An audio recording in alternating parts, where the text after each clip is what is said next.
is breaking news. We have new information and breaking news we're following out of Gresham this morning, where one person was hurt in a shooting. All new this half hour. Fox 12's Mackenzie Richmond tells us she just talked to someone who witnessed the whole thing. So, Mackenzie, what have they told you?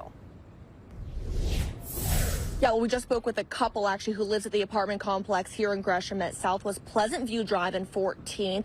In fact, they said that they live in the building the shooting happened right outside of. And as you mentioned, they told us that they saw the whole thing. In fact, their car, they said, was actually shot in the gunfire. It's this blue one that you see right here. Now, the man I spoke with said that ahead of the gunfire, there was a guy sitting in his car here in the parking lot and blasting music loud enough to wake up the entire building.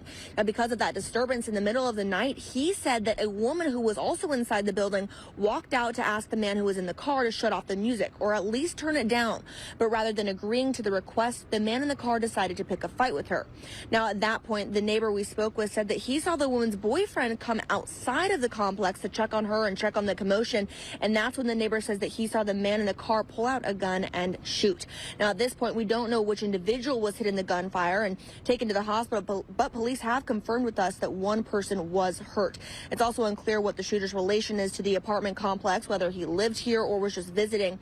But police do tell us that they responded to the shooting just before 3 this morning. Now, already they have been on the scene for over 5 hours, and a detective I spoke with said this will be an active and intensive scene for a few more hours.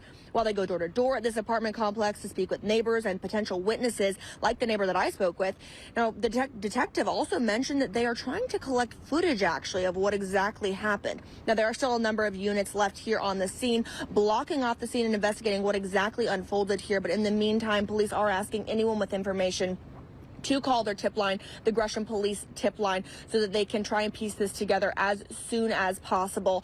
Now, obviously still a scene here. We'll continue to bring you the latest updates as soon as possible, both on air and online at kptv.com. But for now, we'll head back to the studio for a look at your morning commute with Tony.